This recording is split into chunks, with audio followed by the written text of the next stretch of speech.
진정한 예배가 숨쉬는 교회 주님이 주인 되시는 교회 믿음의 기도가 쌓이는 교회 최고의 찬양을 드리는 교회 말씀이 살아 움직이는 교회 성도의 사랑이 넘치는 교회 섬김과 헌신이 기쁨이 되어 열매 맺는 아름다운 교회 주님의 마음 닮아서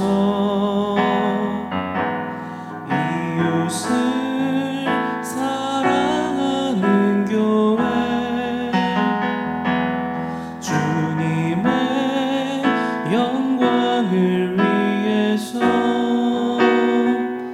빛 되신 주님 전하는 교회 사랑의 불꽃이 활짝 피어나 날마다 사랑에 빠지는 교회 주께서 사랑하는 우리 교회가 이런 교회 되게 하소서.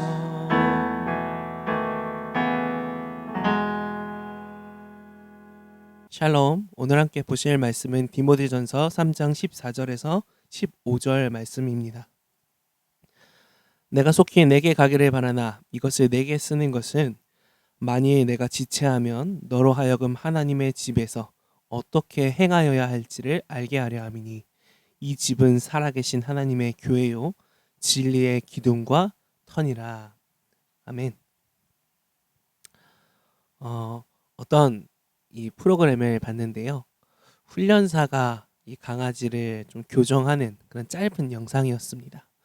그런데 이 강아지가 주인과 어렸을 새끼 때부터 주인과 함께 자라났는데 늑대처럼 막 주인이건 외부인이건 할 것 없이 막 다 무는 그런 강아지였습니다. 그래서 훈련사가 와서 이제 훈련을 시키는데 제일 먼저 뭘 하냐 봤더니 이 강아지를 집의 베란다로 옮기더라고요. 그래서 이유가 뭔가 봤더니 이 강아지가 이 주인을 포함한 가족들을 시도 때도 없이 무니까 가족들이 집에 와도 이 집이 아니라는 겁니다. 집이 불편하고 강아지 눈치를 보고 언제 물릴 수 있을지 모르니까 이 공포와 염려 가운데 가족들이 함께 생활을 하는 것을 이 훈련사가 이러면 안 된다. 이 집은 집이어야 된다 라면서 먼저 강아지의 이 있는 곳을 베란다로 옮기는 것을 보게 됐습니다. 이것을 보면서 그런 생각이 들었습니다. 그렇지. 집은 집이어야 하지. 집은 편안하고 우리의 피난처가 되고 쉴 곳이 있고 또 우리를 맞아줄 가족들이 있는 곳. 맞아. 집은 그런 곳이다. 라는 생각을 하게 됩니다. 오늘 디모데전서 3장을 마무리하면서 바울이 디모데에게 교회에 대하여 이야기를 합니다. 세 가지로 교회를 표현하는데 그중 첫 번째 그리고 나머지 두 가지에도 관통해서 흐르는 개념은 교회는 하나님의 집이라는 겁니다. 여기서 집은 오이코스라는 원어를 가지고 있는데 집을 포함한 또한 가족 구성원을 포함한 이 단어가 오이코스입니다. 구약에서는 하나님이 거하시는 집을 특정한 장소로 표현했습니다. 하나님이 계시는 곳이죠. 그래서 에덴 동산이 처음 나오는 하나님의 집이었습니다. 그리고 우리가 잘 알고 있는 성막의 지성소, 하나님이 임재하시는 곳이 하나님의 집과 같이 여겨졌고요. 그 이후에는 예루살렘 성전이 하나님이 거하시는 집이 되었습니다. 그런데 예수님께서 십자가에 달려 죽으시고 부활하신 이 복음적인 사건 이후에는 하나님의 집이 교회가 되었습니다. 모든 그리스도인들은요, 하나님을 아버지로 둔 자녀들로서 피는 섞이지 않았지만 피보다 더 진한 하나님의 은혜로 영적인 가족 아브라함의 자손이 되었습니다. 물론 오늘날에는 이 가족 같다라는 것이, 가족이라는 것이 조금 변질된 것 같기도 합니다. 직장이나 아르바이트를 구할 때도 가족 같은 분위기다라는 문구를 보면요, 괜히 더 피하게 되는 그런 좀 분위기가 생긴 것 같아요. 근데 왜 그러냐 봤을 때, 가족 같다는 것이 편안함, 배려, 좀 쉴 수 있는 공간, 피난처의 의미가 돼야 되는데, 가족 같다라는 게 막대해도 되고, 가족이니까 하는 일에 비해서 돈을 좀 덜 받아도 되고, 가족이니까 무조건적으로 좀 희생해 네가, 이런 의미가 이 죄악된 세상 가운데 생겨났기 때문입니다. 하나님의 집은 어떨까요? 스위트 홈이라는 말이 있죠. 하나님의 집은 세상의 집과는 분명히 다릅니다. 왜냐하면 그 집의 가장이 하나님이시기 때문입니다. 자, 그럼 바울이 첫 번째로는 하나님의 집이 이러한 교회다라고 표현했다면, 두 번째는 뭐라고 표현하냐면 살아계신 하나님의 교회다라고 표현합니다. 이 살아계신 하나님이라는 표현은요, 구약 성경에서 여러 번에 걸쳐서 사용되는 이 표현인데, 이방인들이 섬기는 생명이 없는 우상들과 의도적으로 하나님을 비교할 때, 사실 비교할 수도 없지만 의도적으로 비교할 때 살아계신 하나님이라는 표현을 자주 씁니다. 우상들은 살아있는 신이 아니죠. 여호수아 3장 10절을 보면 이렇게 말합니다. 또 말하되 살아계신 하나님이 너희 가운데에 계시사. 여호수아는 살아계신 하나님이 그의 백성들, 그의 가족들 가운데 계신다라고 말하고 있습니다. 그럼 하나님께서 함께 하시는 이유가 뭘까? 레위기 26장 12절에 정확하게 하나님이 말씀하고 계신데요. 나는 너희 중에 행하여 너희의 하나님이 되고 너희는 내 백성이 될 것이니라. 살아계신 하나님께서 우리와 함께 하시는 이유는요, 하나님께서 우리의 하나님이 되시고 우리가 하나님의 백성이 되게 하시기 위해서라고 말합니다. 오늘 본문의 흐름에 따라서 표현해 보자면요, 하나님이 너와 가족이 되고 싶다라고 말씀하시는 거죠. 더 정확히는 원래 가족이었는데 이 죄라는 놈으로 인해서 우리가 이산 가족이 된 거잖아요. 하나님께서 그 모든 것들을 다시 회복하시고자 하시는 것, 살아계신 하나님이 이 교회 안에 오늘날 우리와 함께 하시는 이유입니다. 세상에서 말하는 가족 같은 공동체에는 그 중에 상대를 이용해서 내 배를 채우려는 욕망이 있습니다. 사람들과의 관계도요, 순수한 관계는 어린 시절 끝이 나버리고 성인이 된 이후에는 모든 관계에 다 이 이익 관계가 얽히게 됩니다. 이 사람을 만나 돈을 쓰고 시간을 쓰는 것이 나에게 얼마나 큰 유익이 되느냐라는 것으로 사람과의 관계를 판단하게 되는 것이죠. 심지어는 가족들에게 쓰는 시간도 아깝게 여기는 오늘날의 시간 시대입니다. 교회는 이 가족의 중심에, 사랑과의 관계의 중심에 하나님의 사랑과 은혜가 있다라고 말합니다. 그래서 오늘날 교회의 가장 중요한 특징은 살아계신 하나님의 임재를 더욱 선명하게 느끼는 교회, 그것을 보여줄 수 있는 교회. 저는 이것이 교회의 너무나 잃어버려서는 안 되는 중요한 특징이라 확신합니다. 교회 회중들은 대부분 주중에 교회를 떠나서 자신의 일상 속에서 살아가게 됩니다. 교회에서 받은 은혜를 가지고 일상에서 승리하고 변화시키는 삶을 살아내야 하는 이 버거운 사명들이 있습니다. 그러다 보니까 주중에는 이런 하나님의 임재를 실제적으로 경험하는 게 쉽지가 않습니다. 사람마다 편차는 있겠지만요, 정말 견고하게 신앙에 세워져 있는 분들이 아니라고 한다면 주중에는 사실 받은 은혜를 소모시키는 데 거의 쓰게 되는 것 같습니다. 그래서 살아계신 하나님의 임재가 있는 이 주일 예배 모임이 너무너무나 중요하다는 겁니다. 우리는 교회를 통해 아담과 하와가 에덴 동산에서 누렸던 하나님 나라의 영광, 하나님과의 그 친밀함을 누렸던 그것이 오늘날 우리 교회를 통해 누릴 수 있게 되는 줄 믿습니다. 그래서 우리 바이탈은 사람들이 올 때마다 하나님의 임재를 경험하고 또 그 하나님의 임재 가운데 하나님을 누리는 성도들의 모습을 보며 저건 정말 세상에 없는 관계다. 세상에 없는 누림이다. 충만함이다. 라고 외치며 이 교회로 발걸음을 옮기는 이들이 더욱 많아지길 소망합니다. 마지막 세 번째는 진리의 기둥과 터라고 말합니다. 터는요, 건물을 받쳐주는 대들보로 건물을 안정시켜 주는 것을 의미합니다.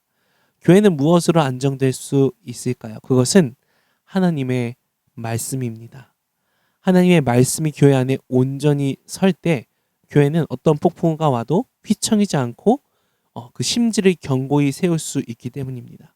자, 그렇다면 진리의 기둥은 무엇일까요? 기둥은 지붕을 튼튼히 받쳐주는 목적도 있지만 오늘 말씀 본문에서는 기둥이 높이 하늘까지 세워져 있음을 통해서 멀리서도 그것을 똑똑히 볼 수 있게 하는 역할을 의미합니다. 세상의 교회를 볼 때 살아계신 하나님께서 거하시는 하나님의 집이구나라고 감탄하며 거기에 매력을 느끼고 그곳에 진리가 있고 그곳에 인생의 이유와 목적이 있음을 알 수 있도록 등잔불을 바닥에 두지 않고 높은 곳에 두는 것처럼 그렇게 교회는 진리의 기둥이 되어야 한다라는 것입니다. 안식처가 되는 집과 가족이 주는 편안함과 그리움, 이것을 싫어할 사람들은 아마 아무도 없을 겁니다. 이 노래에서도요, 홈 스위트 홈이라는 노래의 가사에 이런 말이 있습니다. 아무리 초라해도 집만한 곳은 없다. 네, 맞습니다. 이 스위트 홈, 우리가 돌아갈 집은요, 단순히 건물이 아니라 그 집에서 함께하는 사랑하는 사람들과 함께했던 추억들과 또 그리고 함께하는 그 따뜻함이 있는 공간 자체가 바로 이 스위트 홈입니다. 마찬가지로 우리가 힘겨운 일을 마치거나 아니면 오랜 여행을 끝낸 뒤 돌아올 곳이 있다라는 것은 너무나 큰 축복입니다. 그리고 진짜 우리가 언제나 돌아갈 수 있는 참된 우리의 스위트 홈, 하나님의 집, 교회를 하나님께서 우리에게 선물로 주셨습니다. 모든 가정이 완벽하지 않은 것처럼 다툼도 있고 갈등도 있겠지만요. 아무리 초라해도요. 집만한 곳은 없습니다. 우리에겐 돌아갈 집이 있습니다. 그 집은 선하신 하나님이 가장으로 계시기 때문에 우리가 어떤 모습이건 상관없이 언제나 우리를 환영하는 집입니다. 탕자가 그 아버지의 집으로 돌아왔던 것처럼 우리도 하나님께로 돌아가는 이 교회, 하나님의 집이 될 수 있기를 원하고요. 또 누군가가 그렇게 주춤주춤하며 교회, 하나님의 집으로 돌아올 때 우리는 이 탕자의 첫째 형처럼 행동하지 않고 아버지와 동일한 마음으로 함께 뛰어가 얼싸안고 그의 옷을 갈아입히고 씻기고 함께 축제를 열고 아버지의 마음으로 기뻐할 수 있는 그런 바이탈 되길 소망합니다. 그래서 오늘의 원포인트는 다들 아마 예상하셨을 텐데 스위트 홈입니다. 교회를 생각할 때 어떤 생각, 어떤 감정, 어떤 마음이 드십니까?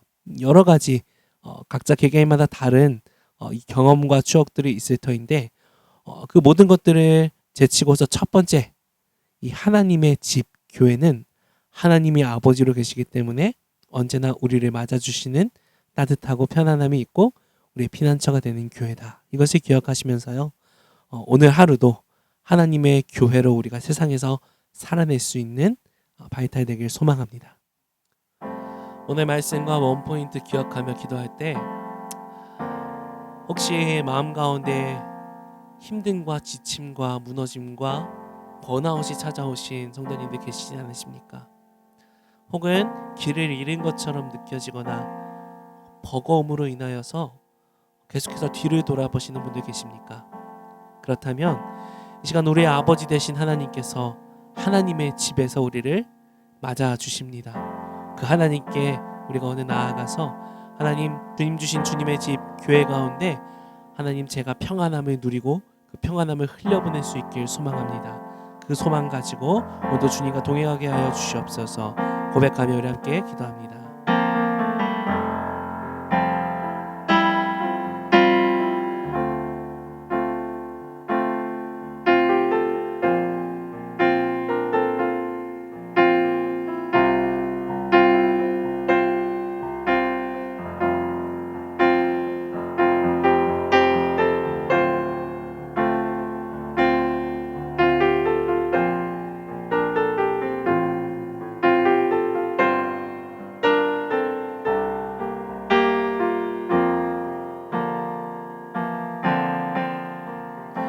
하나님, 거친 세상에 살아갈 때에 우리의 힘과 의지만으로는 하나님 모든 폭풍우를 견디기가 참 어렵습니다.